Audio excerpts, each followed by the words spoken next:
Hi, Kelly. It's nice to see you today. Thank you so much for having me. Lan, great to see you again. Yes, looking forward to today's topic on supporting teachers and families. And I had the privilege of seeing you at your school and really feel like you have an awful lot to bring to this conversation. So that's going to be the heart of what we'll talk about today. But we like to start by getting a little bit of information about you and how you entered into early care and education. What brought you on this journey, or how did you enter this journey? Um, my journey began by having children. In my experiences that I had with my boys, I really, um, my boys went to a number of preschools during our time before they entered into the ISDs. Um, they went to many. Nothing really seemed right. And we always kept moving and moving to all the different schools between where we were back in Chicago and then now in Texas, Houston, Texas. Um, and our youngest was really behind. And when he actually got into kindergarten, um, I have dyslexia, and I was diagnosed when I was in third grade, but I saw the signs with my youngest. So they pretty much told me he was behind a year and a half once he actually got into kindergarten. So it kind of all started there. The struggles of getting our kiddos ready and going through as they're going through the elementary school. We're in the corporate world, my husband and I, at the time, and finally, it was we. What do you want to do? We've got to do a business of our own. And I grew up in the restaurant business, and I said, "No way, I'm not doing that." And what do we know next? Our children. And it just dawned on us. That's it. We wanted to create something that we couldn't, that we never got. And now we have this wonderful opportunity that we found a great franchise that we were able to do that with, and that's Children's Lighthouse. We're really blessed. We're going to celebrate our 6th year on December 4th. Congratulations. Yeah. And that being able to provide something that you didn't have, but you saw a great need for, not only for your personal journey, but also for your children. So and coming at it from a corporate background. So we have lots to unpack around that. One of the things that you seem to really care an awful lot about is putting energy into the parents and the teachers. So almost equally. So let's talk about what that looks like and why that's so important to you. Well, for me, I am a very active owner. I really enjoy being there on a daily basis. And for me, the fun part of it is starting the day out right for our children and our teachers. And I know this might sound silly, but I love one of my favorite things to do is to greet the parents and the children at the door every morning. And I'll even scream their names as they're getting out of the cars. And it's a lot of fun, but right from that moment, from the parent, the teacher that I'm yelling their names to, saying good morning, and the children, what else happens but a big smile on their face, even before they walk in the door, and it really starts off the day right. Of course, a lot of the parents say and teachers, "Where do you get your energy?" So I guess I'm just a morning person. But it's important to take care of our teachers and our parents and our children at a whole nother level that I know I never received as a parent. There were times where I would be picking up my children um, in previous schools and I would never even get a hello, and I would pass 6 or 7 teachers um, at a time, and it was shocking. We're Yes. different. And that's what's wonderful because, we're really creating a community and a very large family. Yes. There's something about being noticed and being called by your name. Everybody kind of shoulders are back, like, wow, you're noticing me. And having them by name, I think that's really special. And that they feel welcome from the moment they're Mm, getting out of their vehicle to when they're coming into the lobby. yeah. Um, so I can appreciate that. I also know you do some special things. Let's talk about the types of special things that you do in addition to the greeting for your families and your staff. So there's a lot of things, if it's little things or bigger things, but we love doing surprises, of course, for our teachers. You know, a big thing with our school that we really focus on is anybody who has been in the childcare industry knows how stressful it is, excuse me, for the actual teachers in the classrooms. Um, I don't know if it's special, but I think it's great, is that we have extra teachers in our classrooms that we don't need to have. And because of that, that helps reduce stress of the Yes. teachers, and it's a happy environment for the children. One of the other ways that we do help reduce stress for the teachers, which we did just a couple weeks ago, brought in and we do massages, chair massages for our teachers, which they really like. Nice. So we try, Nice. yeah, we try to do that on a quarterly basis. The lunches, it's really important that anniversaries that we celebrate and their birthdays. Um, we do the fun things where 2 year and up, I customize football jerseys for the teachers, and it has the year that they celebrated and their name on the back with our logo, Children's Lighthouse. So it's such pride that they feel so good about wearing that throughout the school, and making them feel good, and our teachers really helps retention, which is so important. And if they need something, they know they can come to us, and it's it's just not, yes, I'm there, but it's my team, my management team that's so special and are so amazing. And I wouldn't be in the position I'm in right now with having a fantastic school if it wasn't for them and our teachers. And of course, going back to our parents. Um, so other treats that we do is, the lunches. We'll do breakfast for our teachers and for our families. We'll get Tom's coffee truck coming, and they can go get coffee in the morning before they leave on the way to work. Of course, we always do that on Monday because everybody needs a really strong coffee on Monday morning. I Um, love it. but yeah, there's so many things. It's getting a taco truck for dinner. So the parents don't have to think about dinner for that night. We've done a barbecue food truck, um, Kona ice for everybody. It's it's really spreading the love is really what's really Mhm. important within our school, and we try to do that within our community too. Yeah. Well, this is from me hearing this. This is also not only building your community, which you said was important to do because you are a family, you're a community. But Mhm. once again, it's recognition, whether it's the shirts or recognition of it's a Monday morning or it's a busy week, and knowing, that you're nurturing them through these acts of kindness and service, and giving back to them. It shows that you really are committed to their well-being and sense of belonging. That's Mhm. huge. Yeah, we really take a lot of pride in, even if it's for our families. Actually, we have one of our parents going through, um, her father is um, in the hospital right now, and not sure if, he's going to make it, but it's simple as listening. A lot of times people don't take the time nowadays, and everybody's on such a rush, but it's taking that a moment and listening and giving them a hug. And we'll send flowers if something happens to anybody in our building, or if they have a baby, or but we have to celebrate life, and hold on and hug our families or our teachers that are going through a very traumatic time. That's Yes. important. So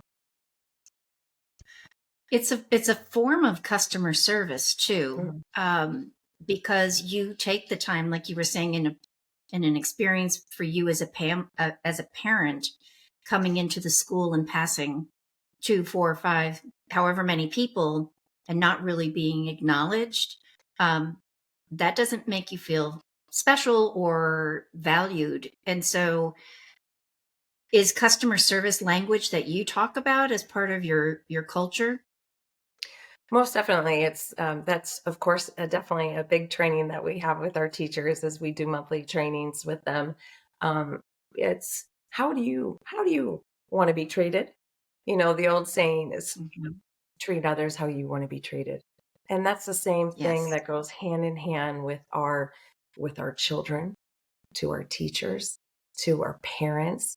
Nobody should ever not be greeted, if it's in the hallway, in the classroom, if it's coming out of a door in another hallway, the laundry room, whatever it may be. We always, because I go back to our world has changed so much. Kindness changes everything. It goes it such a does. long way just to give them a smile and a hello. And and I know in my heart that really makes a difference and really makes someone's day that might have been down brighten their day. And they're thankful for that because now they're moving forward and are positive.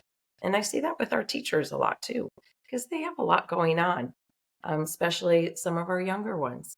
And it Right. wants going back to the listening and helping where needed. Um, and even our children is going through COVID. We have seen a change in children behavior wise. So Yes. patience is so important. And to go back to, a lot of these children were home for quite a long time.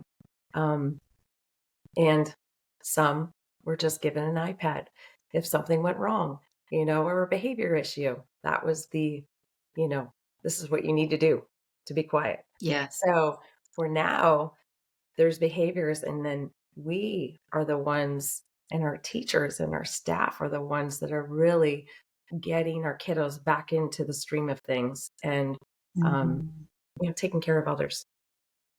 Right. Well, you've established that trust in the bond between the teachers and the children Mhm. in the classroom, and sometimes all they need to do is to be near a person who they know knows them by name and cares. And sometimes it's just that proximity of being nearby to have that reassurance, and then they're ready to go about their day. But that's something that you've cultivated as part of your culture of Mhm. taking the time to get to know and not be too quick to move on to the next part of the day, because we're all under time pressures and schedules, but it's that Mhm. pause to say, wait, don't miss an opportunity here. A hug Fantastic.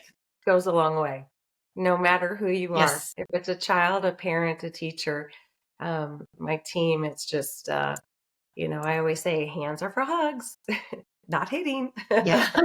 So you need a hug. Yeah, that's beautiful. You're bringing something else to light in my mind. I don't, may or may not be a methodology of yours. I'm hearing a lot of unique things that you do. Um, we hear as an industry about as you grow to be less in your business and working on your business. Mhm. So I'd like your philosophy about that, because well, let me just pose it as a question. What is your philosophy around that? So I think we briefly talked about this way back when. My husband has always said, you need to work on the business, not in the business. And I understand what he's saying, of course. Growing the business, marketing, doing the social media, getting out in the community and building relationships is so important. And I do all that. Um, when it comes to working in the business, you know, even my name tag says it. I'm the cheerleader. So that's my job in the business. And I love that. And I don't want anyone to take that away from me. Because, that energy has really helped, I believe, set the tone on a daily basis. So to really start the day out right and to carry through the day. Because you know, as everybody likes their caffeine, there's lulls. So even in the day of in preschool, our teachers can get tired. And if it's a simple, let me come on in doing my ABC dance, kids, who want to do the ABC dance? And the teachers will, okay, Miss Kelly's going to do the ABC dance. Okay, I get a deep breath for a second. And so I'll do my little dance party with the ABCs. And even that minute makes a big difference, and gets them up and going till the rest of the day. So it's helping a hand wherever possible, helping diffuse potential situation, just a little behaviors. We Mhm. don't deal with anything, you know, horrific. It's kiddos getting along or not getting along, but we fix all of that. But it's Mhm. us helping our team management, helping supporting our teachers really make that difference. But I think sometimes childcare owners aren't in their business enough, in my opinion. Because I feel as though if owners are more present, it's one thing to be physically there, but being Mhm. present and getting to know your families and your teachers goes a long way. And they they appreciate that. And Yes. it shows the love. And I feel like that's one huge reason that we have cultivated in our school, and why people are knocking and trying to get in, and we've got a long wait list. So that's just my opinion.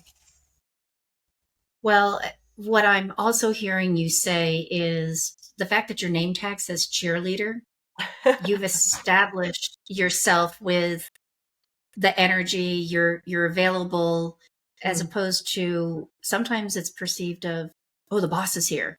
Uh-oh, the boss is here. Where that's not the role that you've established with your team. I'm hearing it's cheerleader, encourager, you know, special fun things that we're going to do together, the way mhm, to build a pause and a deep breath into the day in the life of a child or a parent or a staff member. And I think that that's the delicate balance. And it sounds like you've put your team in place so that you can have that role of being cheerleader and not so much here the boss is in the building. Is yeah. that am I accurate about that? Oh, completely. I wouldn't, I would say in the beginning, I was not there. I was a mommy with a mission, and I wanted to be in everybody's business. But and the team is what makes the difference. And I have the most amazing management team where I don't have to be there if I don't want to be, but I choose to because my heart is full when I'm there. Um, and yes, it's all about the team. And that's why, yes, you are correct, why I'm able to be a cheerleader. I've always tried to be a cheerleader, but with many more hats when I first opened. But, you know, even us owners need to be coached. And, my Mhm. director, Tramika, she's amazing. She coaches me and I coach her. But, sometimes being an owner of a preschool is very lonely. And because you don't have a lot of interaction with other owners. But I have such an amazing relationship with my director, and she helps me grow and develop on a regular basis, and I'm very blessed from that Wow, standpoint. that's special. I Mhm. imagine you have your own set of pom poms, but if not, for anybody who wants to know what to get Kelly for Christmas, I think she could never have too many pom poms as the chief cheerleader. Well, I could tell you probably a quarter of my closet is full of costumes because I dress up all the time. And it's kind of ridiculous, but you know what? Life's too short and you just have to have fun. And it puts a smile on everybody's face. I'm just so excited for Christmas because I literally have a different outfit for every day. So Oh my Yay! goodness. I'll be Christmas watching. You'll have comes to here. text me a couple of pictures. I love that. Oh, It's your beliefs and practice. Shifting gears slightly because it sounds too like you're transparent in the sense of you're there to get feedback from your director and from your management team. That I it's not do. just a one way.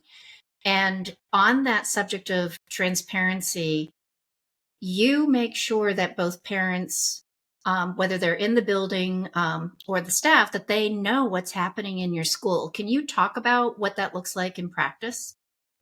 So we definitely, obviously, there's from a management standpoint, even teachers, we have a lot more parents than we do a staff overall. So everyone's eyes are important, and we give the parents extra eyes because we have a camera system, PB&J throughout our school that we've had since day one. It's a live feed, and it's great because, uh, my opinion is transparency is so important with our families. Um, you know, there might be a moment where a teacher hugs their kiddo and they're on the camera and they'll call us and they go, "Oh my gosh, Sarah just hugged Marley and it was just the sweetest moment." Or they'll come and thank, Sarah, "I saw you on camera." Um, but there's other times where if there's something where something's wrong or, at their nap time and they have a blanket over their head, which they're not supposed to, it's licensing. So if the kiddo might have even pushed it up, um, Yeah. they'll call us and go, "Can you please go ahead and take the pillow off their head?" "Oh, of course. Thank you for calling. We appreciate that. If you ever see anything, please call back." We are that way with them because, we are only as good as, our teachers and our parents. We need to learn from everybody. And we can't be the best um, by ourselves. We need, Right. if we're going to grow, we need feedback from everybody, good or bad. You know, that's the same thing with me, you know, believe it or not, my director has told me good things and opportunities that I have too. And that's important because I want to grow, as we all should. So I'm a believer in having cameras in our school, and God forbid if there's anything, things are addressed immediately if a parent calls. So it's really important to us to be and have that transparency for them. And our parents absolutely love it to be able to check up on their kiddos. And it gives them, a sense of security and safety, which is wonderful. I wish I had that when my boys were in preschool at the time, even now in high school. Right. Boy, well, Oh, that's an episode for another time. oh, reality. Yes. Yeah. Reality show 101. Right. But Oh, again, it speaks to the philosophy of transparency. We're working together for this to be the best that it possibly can be. And I was impressed with that because I don't see that in many schools of the cameras are front and center, and it's so that you're building that trust, you're exhibiting the safety measures that you take and the ways that your school is run, and that's probably a big contributor to why you have a wait list. yeah. And, like you said, front and center for the people that are listening, we literally, as you walk in, we have a huge, I don't know, maybe 60-inch TV with the cameras of every classroom on there. So, from the moment from tours, see it, everybody sees it. It's important that even a new parent um, that starts drops off their kiddo can come around. It happened because we had like five new starts on Monday. They come around and they're watching the camera. Just go, "Oh, there they Oh, are," and they're learning the camera already. And then we get them all set up on the app. It's great. So it's nice to have. that's fantastic. Well, let's talk about what shifting gears a little bit on what you're seeing the challenges are that over the next, several years for early care and education. What are you seeing that you think we need to be just prepared for or knowledgeable about? Oh, um, one of my biggest things is it's overwhelming how the ISDs are taking on pre-K 4 and pre-K 3. I'm very nervous about it because I feel as though that is an area that they don't know. We've been in, so many people have been in this business for years on end, far longer than I have. But they're taking on these kiddos, and these are fragile, these are fragile babies. And there's a different level of care, and that I believe they give versus we give, and let alone cameras, which is so important.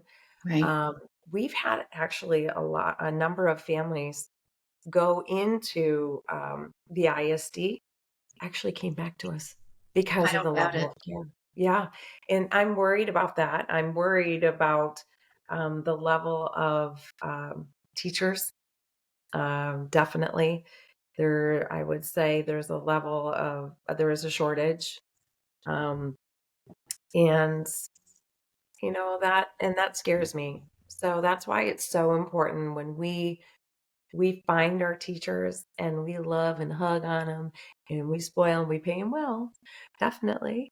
But spoiling and holding on, and that family environment is so, so key, because even some of these young ones even have a hard time with their families. And so we're kind of, an extension of their family. But then again, I feel that way with our families too. We are their Right. extended family. So those are two big ones that I definitely fear, and especially with wages as they're going up. And there's at what point, you can only charge so much. And Right. I get very worried about that, um, Hmm. because everybody is digging deeper and pinching pennies. Yes. So those are a few.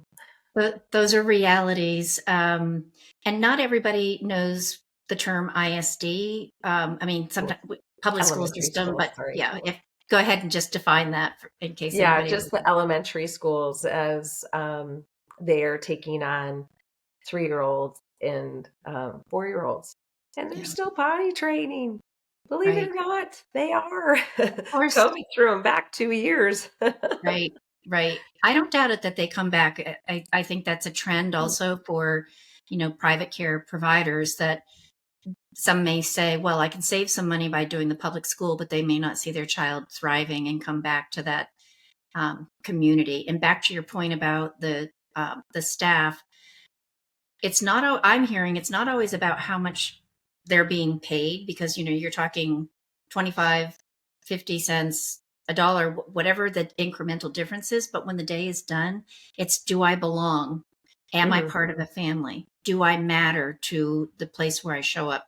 And that's staff retention at its best, regardless of what's happening with the wages. It's a reality. I'm not denying that. mhm. But Yeah, when you're doing what you're doing, the staff retention and people telling their friends, this yeah, is the coolest place to work. And you're yeah. recruiting through that method. And it's funny, Lynn, we've actually had teachers leave for, 25 cents, 50 cents. And you know what? They come back. And it, it's like the grass is not always greener, as they Right. say. So And I'm sure it's you welcome them with open arms. And we're yes, so I glad do. that you're back. Yes, I do. Oh, that's I might great. say I told you so, because I told you before you left you'll be back. Well, with a smile and a cheer, we'll see Exactly. you back. Woohoo! We'll see you at the door when you return. Yep. Um, so we're going to wrap up here, and would love to hear if you have a motto that you live by, or a favorite quote or philosophy. If we can close out with that, I'd love to hear yours. I go back to, it's funny, way back when I was in high school, um, we always had a quote that we had to put in the yearbook. And everybody had a quote about, a song from, it's U2 or somebody else. Mine was real simple, but nobody understood it. And they always kind of laughed. But mine is real simple, and I want to make a difference while I was here. That's it. And it's so simple. And my goal in life is I want to make a difference with my children, with my husband, all my family members, my school, my staff, every day, my children at the school. I just want to make a difference while I'm here. Wow. Well, and you are making a difference. I see it, and I saw it the second I walked through the doors of your school. And simple mottos to live by. I imagine that that's what you wake up with every single morning: is what opportunities do I have to make a difference today? So I appreciate that. Yes. Well, thank you, Kelly, for sharing your wisdom and your philosophy and your enthusiasm. Just really look forward to seeing what your Christmas costumes will look like, or as the seasons change. Whenever you're watching this, whoever's watching this, it's going to be a different season. But keep up the great work, and thank you again for being with us today. I sure appreciate it. Thank you, Lynn. It was an absolute pleasure. All right. Thank you.